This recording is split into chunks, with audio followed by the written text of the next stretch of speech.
J'ai négocié un peu, j'ai eu 600. Voilà, et donc ça s'est fait. Bonjour à tous, c'est Panenka. À l'occasion de la sortie de son nouveau livre, j'ai eu l'immense honneur d'interviewer Giroud. La première partie, vous la regardez actuellement. La seconde sortira dans 2 semaines. Sans plus tarder, je vous laisse avec l'entretien et les questions. Bon visionnage.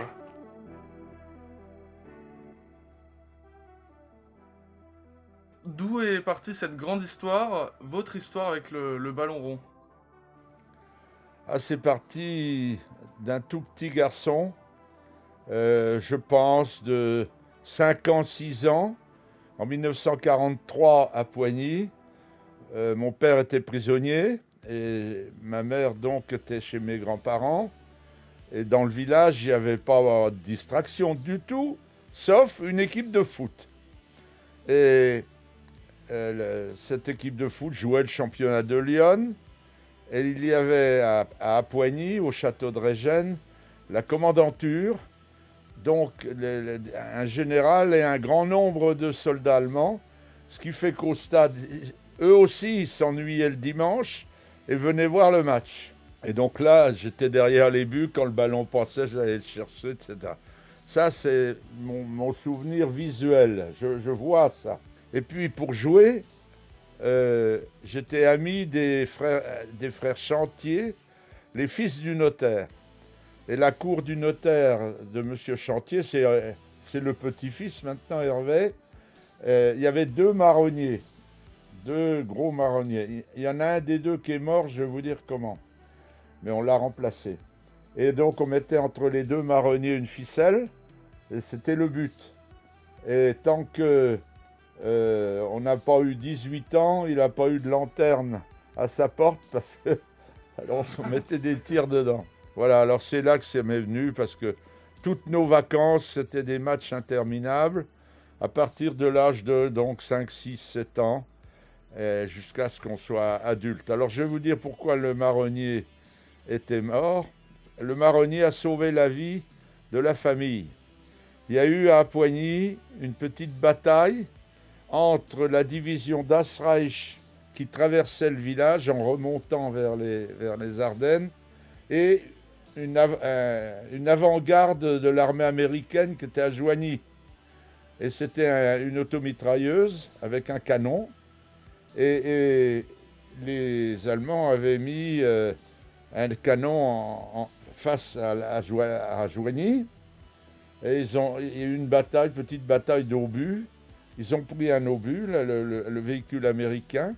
Mais l'un des obus américains qui allait tout droit vers la chambre à coucher des Chantiers a percuté l'énorme arbre et a tué l'arbre mais a sauvé la famille. Belle histoire du coup. Oui, bien sûr, je vais, Ça a évité un je vais alimenter votre histoire. Puis après, je vous enverrai la note. En 1954, vous prenez une licence à la GIA en tant que joueur. Vous vous souvenez à quoi ressemblait le club? Le club était un petit club de DH. Il y avait les matchs ordinaires de 300 personnes. Il y avait une tribune de 180 personnes. D'ailleurs, le toit de cette tribune, comme on perd rien à la GIA, c'est le toit du hangar où on range les tondeuses, le long de Lyon derrière. On peut se rendre compte de la... C'était pas large, hein. Et puis, bon, ils s'entraînaient quand même, ils avaient des entraîneurs successifs. En général, ils faisaient 1 an, 2 ans, puis ça allait pas. Ils en prenaient un autre. Et ma foi, c'était des garçons d'Auxerre qui jouaient, hein, dont certains, beaucoup ont disparu, malheureusement, l'implacable loi des générations. Mais il y a encore Émile Martin, par exemple, qui a été président de la GIA et qui jouait avant-centre dans l'équipe. En 1961, vous effectuez votre retour, mais cette fois-ci avec la casquette d'entraîneur-joueur. Pourquoi revenir?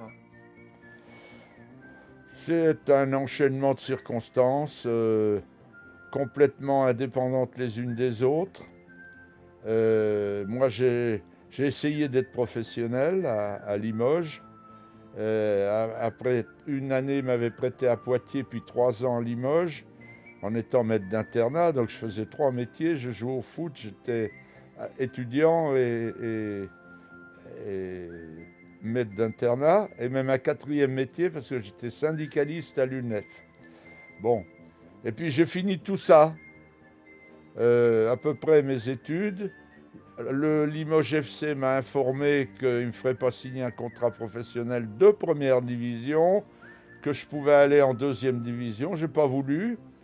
Et puis, à la Pentecôte de 61, la JA faisait toujours un match, un peu de gala, à la Pentecôte ou à Pâques. Et ils avaient un match de gala contre Crewe, C-R-E-W. C'est la ville anglaise des Rolls-Royce. Mais les Anglais avaient joué à Beaune la veille, ils étaient un peu abîmés, vous comprenez? Pas habitués au breuvage bourguignon. Et ils avaient besoin d'un joueur.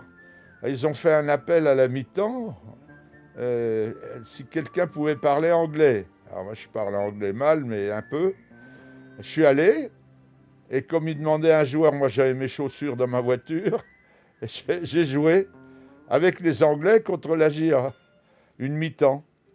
Et le soir, il y avait un banquet. Monsieur Garneau, qui était le président, me dit « Qu'est-ce que tu fais l'année prochaine ?»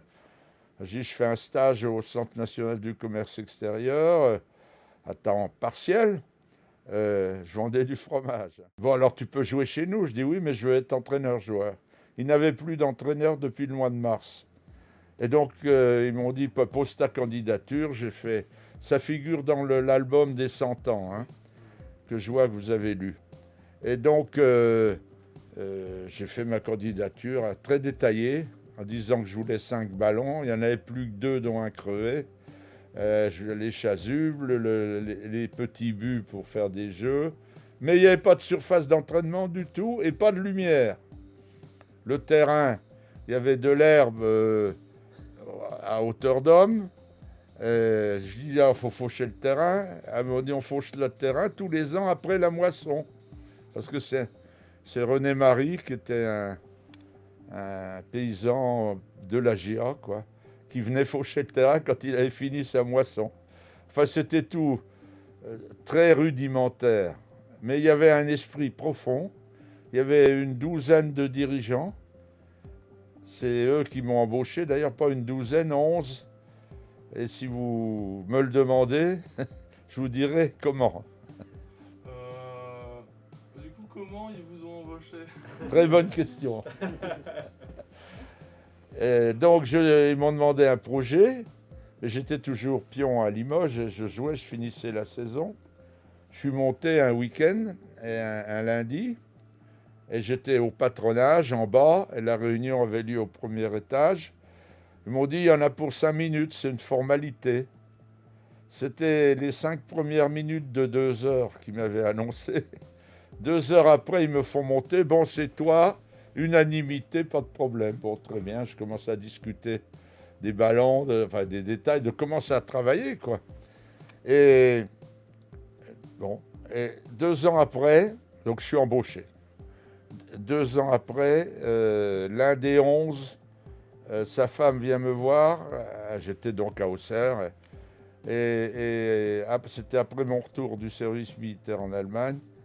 Et elle vient chez moi, elle me dit, bon, tu sais que mon mari est mourant, une maladie très grave, l'hôpital vient de le renvoyer à la maison, il veut te voir avant de mourir. Bon, j'y vais. Et il me dit, écoute, je voulais pas mourir sans te dire que j'ai pas voté pour toi. C'était pas unanimité, j'ai pas voté pour toi, parce que je pensais que tu étais trop jeune. Je suis désolé. J'ai dit, écoute, je te pardonne. Hein, je dis, mais tu vas guérir. Non, c'était impossible. Et puis, il me dit, mais maintenant, je vais te dire aussi les autres, comment ils ont voté. Donc, il m'a dit que j'avais été embauché par 4 voix sur 11, et 7 à d'autres. Et que j'étais le moins cher. Donc, vous qui êtes tous des commerçants, je fais la plus mauvaise vente qui soit, une vente par le prix. Hein. J'étais le moins cher. J'avais demandé 700 francs. Ça figure dans la lettre qui a été corrigée par M. Hamel. On reconnaît vraiment son écriture. 700, il avait mis 500. J'ai négocié un peu, j'ai eu 600. Voilà, et donc ça s'est fait. Quels étaient les objectifs fixés par la direction et est-ce que vous avez des objectifs personnels? Bon, il y avait toujours deux objectifs, ça m'a jamais quitté à la GIA, puisque M. Garneau, président en 61, qui avait été secrétaire général, qui avait été un dirigeant dévoué, on pourrait dire obscur, pendant des années, depuis sa jeunesse, était le président. Gestionnaire, surtout gestionnaire, il était comptable de profession, comptable d'une briqueterie de Puisay. Et il a quitté pour devenir président de la Ligue de Bourgogne. Puis plus tard, il est devenu trésorier de la fédération. C'est le trésorier qui a construit Clairefontaine. Il faut quelqu'un qui compte quand on construit un truc pareil. C'était lui. Il a d'ailleurs aussi, puisque je fais son éloge, il a été le trésorier de l'équipe de France de la Coupe du Monde au Mexique, avec Platini et compagnie, a fini 3e. L'objectif, c'était premièrement d'avoir assez d'argent pour faire le budget. C'était 70 000 francs cette année-là. Et deuxièmement, se maintenir en division d'honneur. Or, l'année où je suis revenu, donc M. Garneau a été remplacé par M. Hamel. L'année où je suis revenu, la GIA était rétrogradée. Elle était 11e ou 12e. Et alors, M. Hamel, combatif comme il allait l'être toute sa vie, a commencé à appeler les 350 clubs de Bourgogne un par un, pour qu'ils votent le passage à 14 dans le groupe, ce qui évitait la descente. Et le téléphone, c'était, comme vous pouvez à votre âge pas le concevoir, c'était presque, oui. Je voudrais le 26 à Arnay-le-Duc. C'était le numéro du président. Je vous prends un exemple des villages. Arnay-le-Duc, c'était un des premiers par ordre alphabétique avec la GIA. Alors, 26 à Arnay-le-Duc, c'était le boucher. Bonjour madame, et votre mari est par là? Non, il rentre cet après-midi. Bon, on rappellera. Les 350 comme ça. Il a fait que ça pendant 15 jours. Et alors, au moment du vote, alors Arnay-le-Duc, oui, parce que ça faisait monter tout le monde ou empêchait de descendre tout le monde. Donc, c'était intéressant pour tout le monde. Et puis pour d'autres groupes qu'ils ont fait passer de 12 à 14. Donc il y a eu une énorme promotion et personne n'est descendu. C'est pour ça que ça... Et il y a eu un contre. Stade Auxerrois, contre. Et tous les autres pour. Bon, enfin voilà. Ça, les deux objectifs, c'était se maintenir et ne pas avoir de trop grands déficits. Mais quand j'ai commencé, il y avait 800 000 francs de déficit. Et avec M. Jeannot, on a fait une gigantesque, je ne sais pas comment ça, une gigantesque manche. On a commencé la rue du Temple, commerçant par commerçant. On leur a tous demandé 50 francs avec Lucien Jeannot. On a monté la rue, puis après on est redescendu de l'autre côté. Puis on avait comblé une partie des 800 000 francs. Et puis moi j'ai fait un tournoi de Sixte, etc. On a comblé, quoi. Donc ils m'ont pas mis en cellule, mais enfin ils m'ont mis dans un bureau. Ils m'ont interrogé, enfin ça a duré 12 heures.